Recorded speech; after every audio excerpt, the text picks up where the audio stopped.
সম্মানিত ভিউয়ার্স, আজকের ভিডিওটি খুবই গুরুত্বপূর্ণ। বিশেষ করে যে মায়েদের ঘরে ছোট্ট বেবি রয়েছে, যাদেরকে বিশেষ করে ডায়াপার এবং নেপি আপনারা দীর্ঘদিন ধরে পরাচ্ছেন।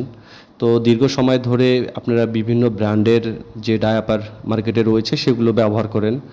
যখন যেটা পারেন অনেকে সেটা নিয়ে ব্যবহার করেন। আর এই নেপিগুলোর কারণে এবং দীর্ঘ সময় ধরে ব্যবহার করার কারণে অনেক সময় বাচ্চাদের অ্যালার্জিক রিয়াকশন, যেমন বিভিন্ন ধরনের লালচে অবস্থা, ছোট ছোট ফুসফুড়ি এবং অ্যালার্জিক কন্ডিশন দেখা দেয়। সেক্ষেত্রে আপনারা অবশ্যই কোনো না কোনো ধরনের ক্রিম, লোশন বা ডক্টরদের পরামর্শে বিভিন্ন ধরনের ক্রিম, লোশন ব্যবহার করে থাকেন।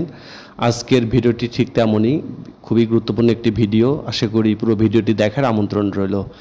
স্ক্রিনে যে প্রোডাক্টটি দেখতে পাচ্ছেন সেই প্রোডাক্টটির নাম হচ্ছে ডি র্যাশ।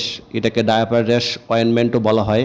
এটি সাধারণত জিঙ্ক অক্সাইড বিপি এই গ্রুপের একটি মেডিসিন। এটি সাধারণত এটির কাজ হচ্ছে যেই বেবিদের বিভিন্ন ধরনের ডায়াপার দীর্ঘ সময় পরার পরে তাদের যে র্যাশ বা লালচে স্কিনের উপরে যে লালচে আবরণটা হয় বা ফুসফুড়ি বা বিভিন্ন অ্যালার্জিক অবস্থা তৈরি হয়, এটি থেকে মুক্ত পাওয়ার জন্য, এটি থেকে আপনার বাচ্চাকে সেফ রাখার জন্যই সাধারণত এই ক্রিমটি ব্যবহার করা হয়। বিশেষ করে ডায়াপার চেঞ্জ করার পরে উক্ত জায়গাটি বিভিন্ন কুসুম কুসুম গরম পানি দিয়ে মুছে ফেলার পরে এই ক্রিমটি লাগানো হয় এবং এই ক্রিমটি লাগানোর ফলে ওই জায়গাগুলোতে আর পরবর্তীতে র্যাশ বা অ্যালার্জিক রিয়াকশন বা ছোটো ছোটো ফুসফুড়ি বা লালচে ভাবটা আর হবে না।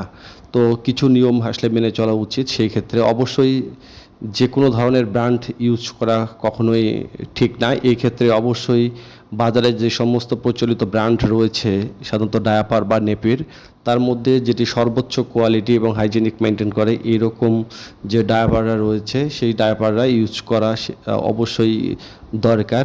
এই ডায়াপারগুলোতে কিছুটা হলেও এই ধরনের প্রবলেমগুলো, বিশেষ করে লালচে ভাব, র্যাশ অথবা অ্যালার্জিক রিয়াকশান হওয়ার চান্সটা খুব কম থাকে।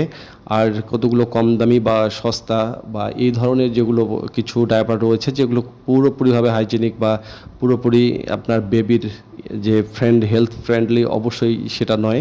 এগুলো ইউজ করলে এই প্রবলেমগুলো আপনার বাড়তে পারে। তো অবশ্যই আপনি আমাদের এই ভিডিওটি যদি আপনার উপকার বা আপনার কাছে খুব গুরুত্বপূর্ণ মনে হয়ে থাকে তাহলে অবশ্যই এটা লাইক, কমেন্ট, শেয়ার এবং সাবস্ক্রাইব করে পাশে থাকবেন। এবং এই ধরনের ক্রিম বা এই টাইপের লোশনগুলো যেগুলো বেবিদের ডায়াপার ব্যবহার করার ফলে যে অ্যালার্জিক রিয়াকশানের তৈরি হয়, সেই ক্ষেত্রে অবশ্যই আপনি ডক্টরদের পরামর্শ নিয়েই এই ক্রিমগুলো অনেক ধরনের রয়েছে, লোশন অনেক ধরনের রয়েছে, আপনি ব্যবহার করতে পারেন।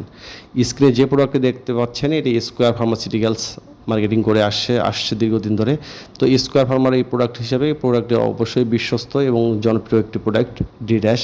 এটা এই ধরনের সমস্যার ক্ষেত্রে ডক্টররা সাধারণত এটি সাজেস্ট করে থাকে। দামও কম, মাত্র 50 টাকা পার টিউব।